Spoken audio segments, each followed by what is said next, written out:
otak anak saya itu udah hancur seperti bubur. Jadi begitu dibuka tuh otaknya terbawa dengan darah waktu dibersihinnya tuh. Awalnya anak saya kecelakaan tanggal 16 September.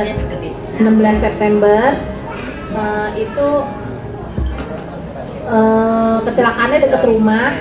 Cuman karena waktu itu pernah ditinggal 1 jam di jalanan karena teman-temannya panik, dia takut, dia lari semua. Dia tuh kecelakaan motor, nggak pakai helm, terus nabrak batu kali yang besar-besar waktu ngebangun halte busway dekat rumah saya. Teman-temannya tuh panik, dia tinggalin 1 jam di jalanan. Dibawa pertama ke GMC. GMC itu klinik gitu dekat rumah saya, tapi dia nggak bisa nolong karena ngelihat keadaannya pendarahan keluar dari telinga banyak sekali, terus tangannya patah, terus daging daerah sini hilang. Jadi orang GMC hanya nengok aja, dia bilang udah bawa aja ke Cipto, dia bilang gitu. Dia nggak pinjemin ambulan atau apa karena dia pikir mungkin takut nanti nggak bisa ganti biaya kan. Jadi udah dibawalah dengan anak-anak itu ke Cipto langsung. Itu sampai ke Cipto, saya lihat anak saya tuh masih bergerak. Saya pikir alhamdulillah anak saya masih ada umurnya gitu. Tapi pas saya tanya, Syakir gimana kamu? Saya tanya gitu, ternyata dia udah keadaannya nggak sadar. Jadi kuping tuh udah berdarah banget yang sudah disumpel sama perban tebel masih keluar gitu. Nah dari situ saya terus langsung untuk untuk CT scan. Saya bilang ini masih di CT scan. Jadi ternyata di situ kan anak-anak koas semua. Jadi yang masih cuman bengong mandengin anak saya aja gitu. Udah saya bawa. Saya suruh CT scan, dia bilang, Bu nanti kateter dulu, itu makan waktu lama sekali. Pokoknya ceritanya panjang, saya udah di situ udah kayak kepala dokter, ngatur ini.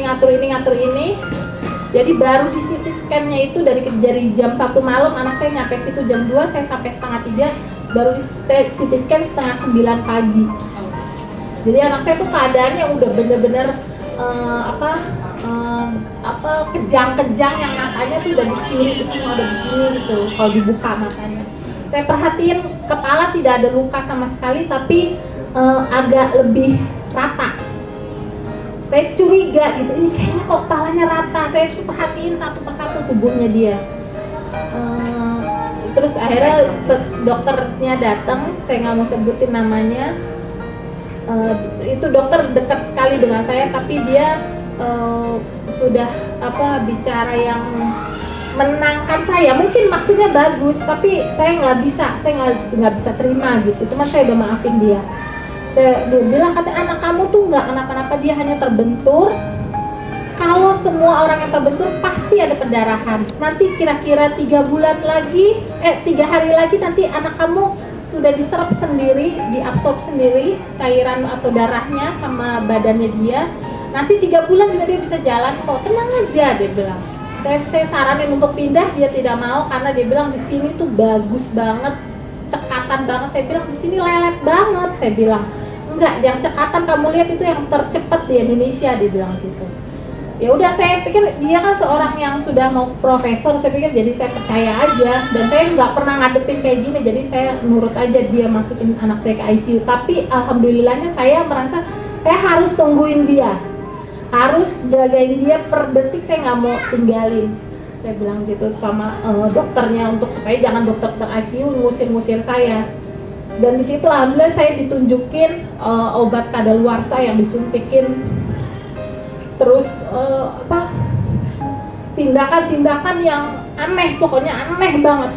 Sudah melakukan masang alat, dia mau masang alat lagi. Saya bilang bukannya kaki kiri sudah. Oh sudah ya, oh untung belum ditusuk. Dia itu pokoknya aneh banget, bener-bener yang udah luar biasa gitu. Saya bukan mau menjelekkan, tapi ini hanya kenyataan yang saya lihat. Jadi sehingga saya terpacu untuk membawa anak saya keluar dari rumah sakit ini. Beberapa hari anak saya di situ, ternyata itulah kesalahan yang fatal. 3 hari, jadi Sabtu, Minggu, Senin baru saya bawa ke Singapura. Itu adalah kesalahan yang fatal luar biasa. Jadi otak anak saya itu udah hancur seperti bubur.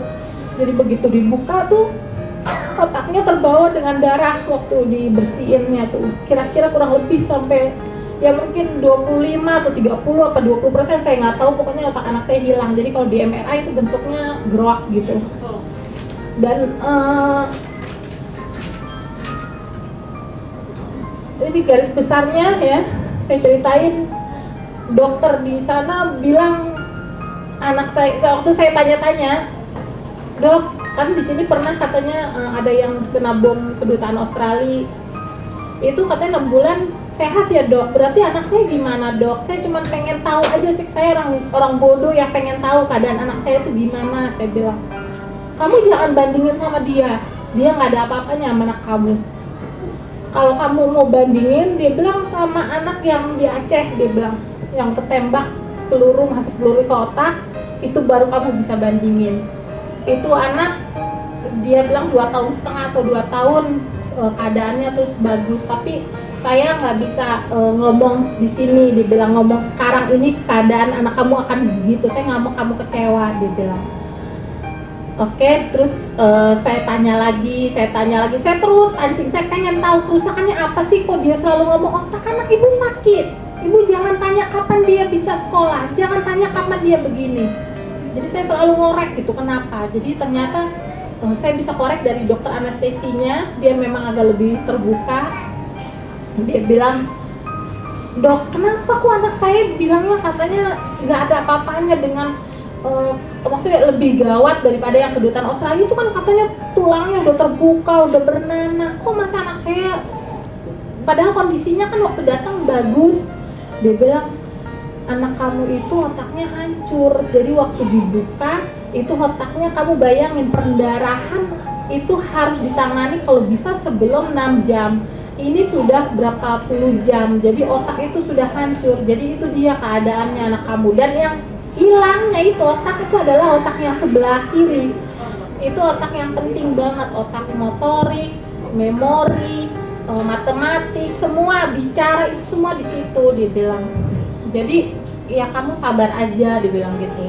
Saya korek lagi dari dokter Prempilenya, dia bilang kurang lebih saya nggak mau, dia tuh paling pelit untuk ngasih ini karena memang dia orangnya tidak mau kena apa, kenapa kak dokter bilang begini gitu, nggak mau, dia nggak mau menjanjikan. Jadi dia bilang, kamu tunggu 7 tahun deh, kamu lihat 7 tahun bisa juga lebih, itu kemungkinan, tapi untuk kurang kayaknya tipis, dia bilang. Jadi kamu sabar aja, dia bilang gitu. Jadi waktu bulan Februari, teman saya Rita telepon ke saya, itu kurang lebih awal Februari ya, dia telepon. Saya ditawarin itu, saya pikir saya ini udah keluar uang suami saya nggak tega untuk apa nambah-nambah lagi untuk sesuatu yang saya pikir kayaknya nggak perlu gitu. Saya nggak langsung bisa nerima, jadi kurang lebih ada seminggu lebih saya baru bisa nerima setelah teman-teman saya semuanya maksain gitu. Saya bilang ya oke lah, anterin deh.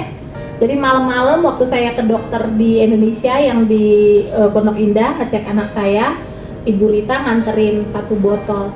Pagi dia jadi saya tidak tahu gimananya, tapi saya tidak pernah tahu dosisnya gimana. Pokoknya dia bilang ini jus, dan ini benar-benar bisa membantu, insya Allah bisa membantu gitu, karena sudah banyak yang bagus, dia bilang minum ini.